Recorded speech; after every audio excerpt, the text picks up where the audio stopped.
The best birthday gift you could give me, Mom, is if you just died. The words sliced through the air like broken glass. No laughter, no hesitation, just venom. Lauren didn't whisper it. She spat it, loud enough that the entire dining room fell silent. Forks froze halfway to mouths. Champagne glasses trembled in stunned hands. Evelyn's jaw locked so tight her molars ached. Her grip on the cake box faltered, frosting smudging against the lid. 70 years of dignity compressed into 1 second of humiliation. Lauren, she breathed, but her daughter's hand shot up. Don't start with the guilt trip. You're suffocating me. Always here, always meddling, always reminding everyone what you paid for. The words landed like fists. Evelyn had built this very house. Her pension, her savings, 40 years teaching in crowded classrooms, grading essays past midnight, gone in a single down payment so her daughter could live in suburban comfort. Yet here she stood, an uninvited ghost at a party she'd helped finance. Mom, you're nothing but a shadow dragging me down. Lauren's voice was sharp, rehearsed, as if she'd been waiting for this scene. You bought the house, you paid the bills, you babysat. And you know what? None of it was for me. It was for you. To control.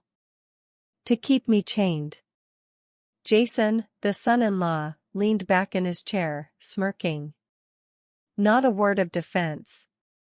He let Lauren swing the knife and twist it deeper. You see?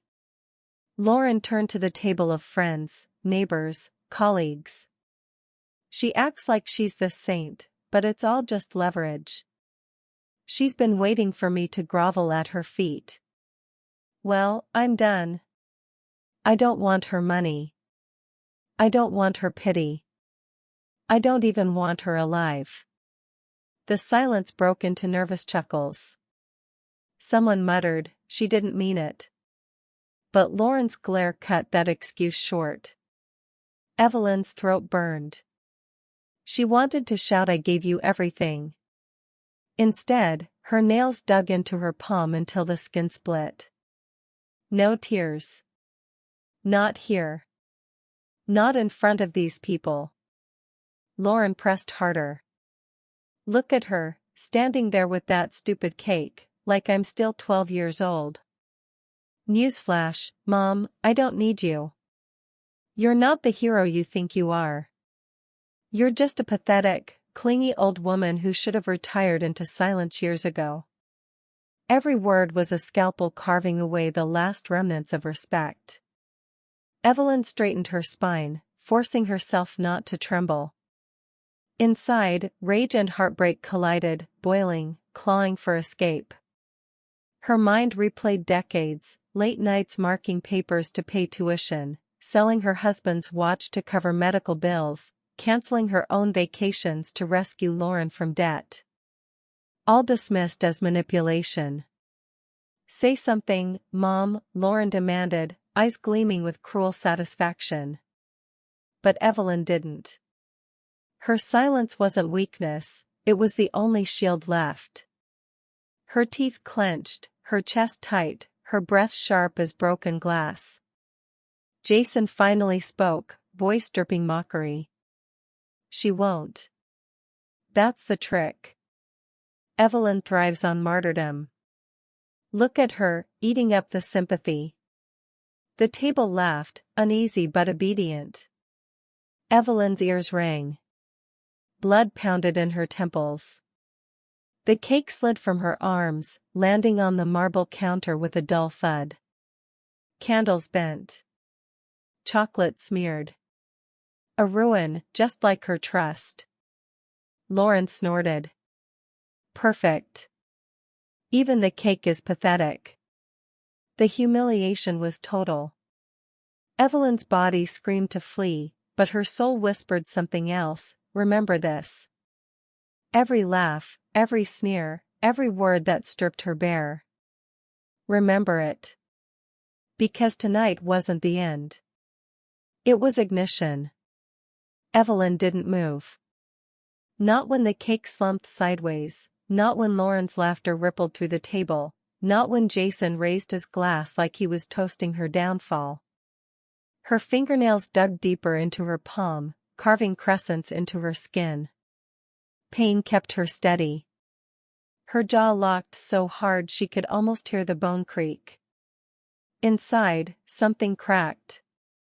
She scanned the room, faces avoiding her eyes, friends she'd once welcomed into her home now pretending they hadn't heard a daughter wish her own mother dead. Not one person stood. Not one voice rose to defend her. Isolation wrapped around her like barbed wire. Evelyn's lips pressed thin. No collapse. No tears. She refused to give Lauren the satisfaction. "Are you deaf, Mom?" Lauren sneered. "Or just too stubborn to admit I'm right?" Evelyn inhaled sharply through her nose, forcing oxygen past the knot in her throat. She would not kneel in front of this audience. Not again. A chair scraped. Her longtime friend Martha, quiet, gray-haired, seated near the corner, half rose. "Lauren, that's enough. Sit down." Lauren snapped, eyes flashing. "This is between me and her." Martha froze, then slowly lowered herself back, guilt etched across her face.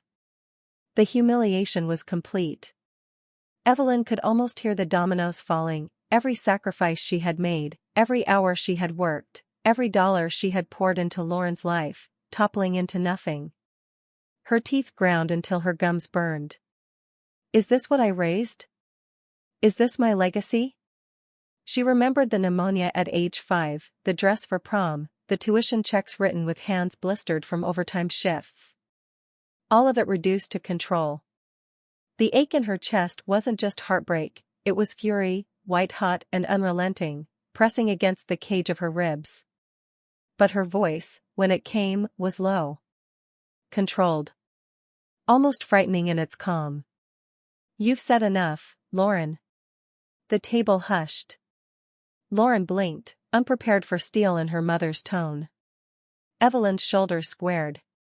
For the first time all evening, she met her daughter's gaze without flinching. Behind the tears that refused to fall, her eyes burned with something rawer, resolve. Lauren scoffed, trying to regain control. "Finally found your backbone?" Evelyn didn't answer. She turned, every step toward the door deliberate, heavy with dignity. Her legs trembled, but her spine stayed unbroken. Behind her, Jason muttered, "Drama queen." Laughter followed. But Evelyn didn't stop. Inside, pain roared like a storm, but beneath it a whisper grew louder, "No more begging. No more crumbs. No more chains." The front door slammed behind her, rattling the glass panes. Evelyn stood on the porch, chest heaving, air slicing in and out of her lungs like blades. The muffled laughter inside stabbed through the walls, each echo a reminder, they didn't defend you. Not one of them. Her knees buckled, but she caught herself on the railing. For 70 years, she had carried others. Tonight, she carried herself. Barely. Her phone buzzed in her purse, another message from Lauren, a final insult typed in fury, "Don't come back. You're dead to me." Dead. The word burned. For 1 second, Evelyn's vision blurred, her heart hammering so hard it hurt. And then, silence. A silence so sharp it felt like the eye of a storm. Inside that silence, something shifted. Enough. She straightened. Her hand still shook, but not from weakness anymore. From resolve. She wants me gone? She'll get her wish. But not the way she imagines. The thought was a spark. And spark spread fast. Images crashed into her mind, boxes of receipts tucked in her desk, legal papers from her late husband, a small notebook with every sacrifice logged. Proof. Proof she wasn't crazy. Proof she wasn't weak. Proof of everything Lauren had taken and twisted. For decades, Evelyn had bent until she nearly broke.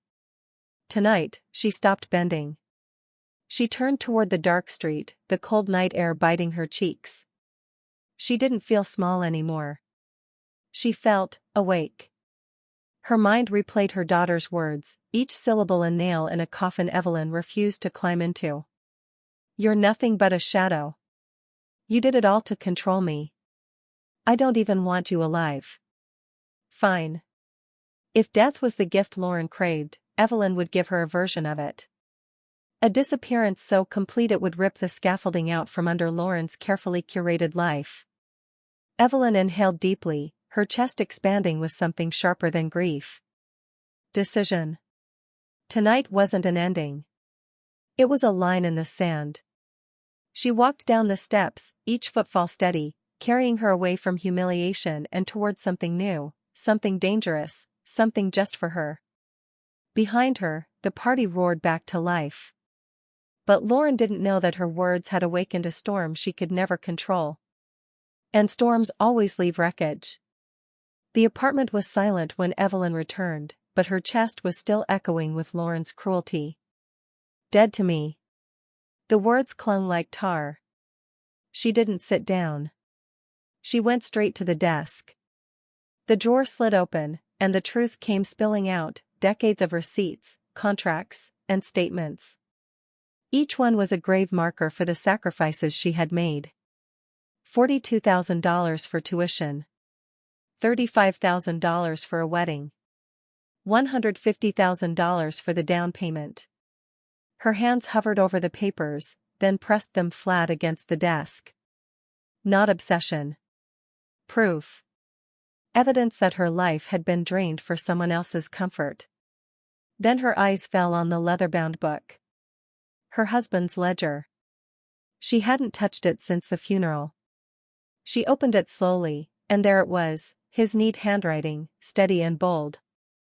Emergency trust, joint rights retained by Evelyn Carter. Her breath caught. She flipped further. Bonds. Old accounts. Investments she had long forgotten. All this time she had lived as if she had nothing but scraps. But buried here was strength. Security. Power. Her phone buzzed on the counter. Lauren's name lit up the screen. Evelyn didn't answer. She grabbed a blank sheet of paper and wrote one word across the top: plan. Step 1, close the joint accounts. Step 2, secure the trust. Step 3, rewrite the will. Each stroke steadied her hand. Each line rebuilt her spine. She looked at her reflection in the darkened window. She didn't see the widow who begged for scraps of respect. She saw the woman she used to be, the one who dreamed of painting, who had once read her own poetry to a crowd. The woman who had been silenced for decades. That woman was back. Lauren thought her birthday cruelty had broken her. What it had done was the opposite. It lit a fuse. Evelyn closed the ledger, her jaw firm, her eyes alight. For 70 years she had been the safety net. Now, she would be the storm. The next morning, Evelyn walked into a downtown law office. The brass plaque on the door read, "Anderson and Cole, Attorneys at Law." She hadn't stepped foot here in over 20 years. Inside, the receptionist looked up. "Do you have an appointment?" "No," Evelyn replied, her voice firmer than she expected. "But tell Mr. Anderson that Evelyn Carter is here." Minutes later, a tall man with graying hair emerged. His eyes widened the moment he saw her. "Mrs. Carter?" His voice cracked with surprise. "It's been decades." Evelyn nodded, clutching her husband's old ledger. "I need advice. And I need it now." They sat in his office, papers spread across the polished desk. Anderson scanned the documents, his expression shifting from curiosity to disbelief. "Do you realize what you have here?" he asked, tapping the ledger. "These trusts, these dormant accounts, they're not small. With the right moves, you're sitting on a portfolio that could easily rival mid-level corporate wealth. Evelyn's lips tightened. My daughter thinks I'm broke. She thinks I'm weak. She told me her life would be better if I were dead. Anderson froze. Then his face hardened. Evelyn, you may not remember, but 40 years ago, I was a broke law student. I worked nights at the diner where you taught. You left me a $50 tip, enough to pay my rent that month. I never forgot it. Her breath hitched. She didn't remember. To her, it was nothing but kindness. To him, it had been survival. Now, all these years later, he leaned forward. Let me return the favor. Whatever storm you're planning, you won't face it alone. For the first time since the birthday humiliation, Evelyn felt her chest loosen. She had proof, she had power, now, she had an ally. And with an ally, a storm could become a reckoning. Anderson spread the ledger and receipts across his desk like puzzle pieces. His tone shifted from lawyerly calm to something sharper, admiration laced with warning. Evelyn, this isn't scraps. This is an arsenal. With these trusts, with these accounts, you're worth nearly $500,000. If invested properly, even more. Your daughter has no idea. Evelyn sat straighter, fingers tracing her husband's handwriting. For decades she'd seen herself as the dependent one, the giver with nothing left. But here it was, undeniable. She wasn't just surviving, she was holding a kingdom in disguise. Her lips curled into the faintest smile. She wished me dead. Maybe it's time I let her believe she got her wish. Anderson's brows lifted. What do you mean? I mean, Evelyn said, voice low but steady, I will disappear from her world. No more joint accounts. No more bailouts. No more safety net. I'll rewrite my will, close every door she's leaned on. Let her feel the weight of life without me propping her up. Anderson studied her, then nodded slowly. That's justice. But you could go further. You could leave a legacy somewhere it matters. Evelyn's eyes sharpened. Not to her. To those who'll value it, Anderson countered. Charities, scholarships, maybe even your grandchildren, protected until they're old enough to choose for themselves. You can turn every dollar she squandered into something that outlives her arrogance. The idea hit like lightning. Evelyn had spent years thinking her sacrifices had been wasted. But what if they weren't? What if they became seeds for others, strangers who would treat her kindness as the lifeline Lauren had mocked? Her hand closed into a fist. Then that's what I'll do. My daughter will inherit nothing but silence. The rest will go where it will grow. She signed the first set of papers Anderson slid across the desk, each signature like a hammer strike. With every stroke, she reclaimed years of dignity stripped from her. For the first time in decades, Evelyn wasn't just reacting, she was declaring. She rose, ledger tucked under her arm. Tell me one thing, Anderson. When this storm hits, will they see it coming?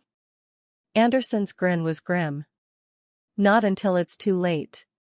Evelyn's heels clicked across the marble floor as she left the office.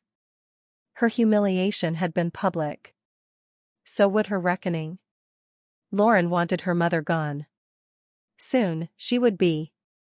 But gone didn't mean powerless. Gone meant unstoppable. Lauren's voice exploded through the phone like a siren. Mom, what the hell did you do? The bank says the joint account is closed. Jason's mortgage payment bounced. Are you trying to ruin us? Evelyn listened, calm as still water. I told you. You wanted me gone. I'm gone. You can't just vanish. Lauren's words came in ragged bursts. You signed those contracts, you guaranteed those loans. Correction, Evelyn cut in, steel in her voice. I co-signed. And now, I've reclaimed my rights. For the first time, Lauren faltered. Silence stretched, then snapped. This is abuse. You can't just pull out because you're bitter. Evelyn's grip on the phone tightened. Bitter? No. Awake. She ended the call. But the storm she had unleashed gathered speed. Within days, Lauren and Jason scrambled to patch holes, late mortgage notices, creditors circling, whispers in their neighborhood about financial collapse. Then came the smear campaign. Posts appeared on social media. Evelyn Carter is unstable. She's been manipulated. She's abandoning her family. Neighbors whispered. Old friends called, their voices hesitant. Is it true? Are you sick? Are you losing your mind? The accusations cut deep. Evelyn clenched her teeth until her jaw ached. This was the cost of defiance, being painted as crazy, selfish, even cruel. But she wasn't alone. Anderson called, voice steady. We expected this. They'll try to bury you with lies. But we've got receipts, trust documents, a trail of sacrifices no one can deny. Hold steady. Nights were hardest. Evelyn lay awake, hearing Lauren's voice like a blade. The best gift would be if you just died. The old instinct to cave, to apologize, clawed at her ribs.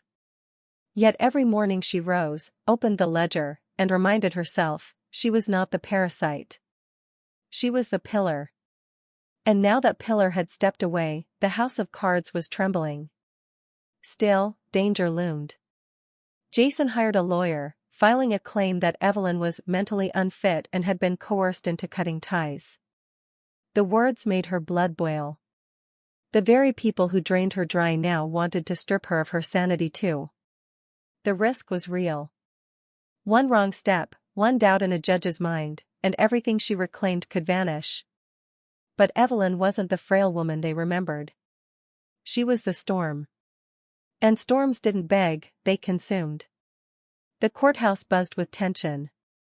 Reporters hovered outside, cameras poised, eager to capture the spectacle, a daughter accusing her 70-year-old mother of being unfit, unstable, and vindictive. Lauren started in first, Jason at her side, their lawyer trailing with stacks of paperwork.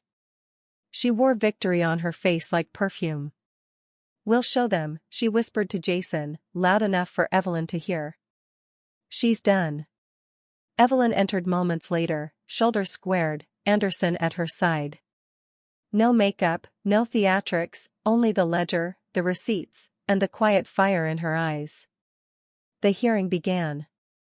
Lauren's lawyer painted Evelyn as delusional, obsessed, clinging to control. She's sabotaging her own daughter's livelihood out of spite, he declared. She has no grasp of the harm she's causing. Murmurs rippled through the room. Then Anderson rose. His voice was calm, surgical. Your Honor, let the record show the truth. He laid out the receipts one by one, tuition checks, wedding expenses, mortgage payments. Each document landed like a hammer blow. Over 4 decades, Anderson said, Mrs. Carter sacrificed nearly $500,000 for her daughter's benefit. This is not control. This is devotion. Devotion that has been twisted into abuse. Lauren shifted in her chair, color draining from her face. Jason's smirk evaporated. Then came the twist. Anderson held up the leather ledger. What my client's daughter never realized is that Evelyn Carter is not financially incompetent.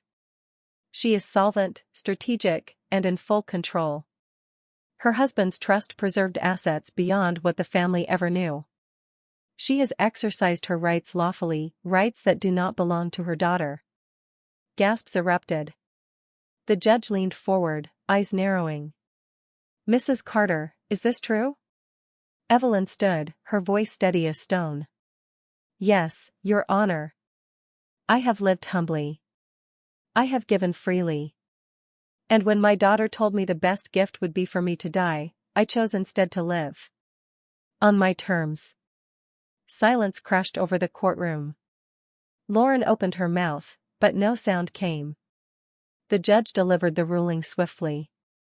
There is no evidence of incompetence. In fact, the evidence shows Mrs. Carter acted with remarkable clarity. The petition is dismissed. The gavel struck. The sound was final, echoing like thunder. Outside, reporters swarmed.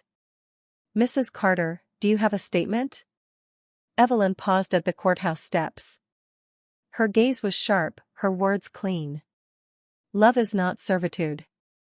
Sacrifice is not weakness. And no one, should be ashamed to take their life back. Flashes erupted, the story already flying across headlines. Behind her, Lauren slumped against the railing, ruined. The daughter who wished her mother dead now watched her rise, untouchable. Weeks after the courthouse victory, Evelyn's name began appearing in places she never imagined. Local papers called her the Quiet Storm.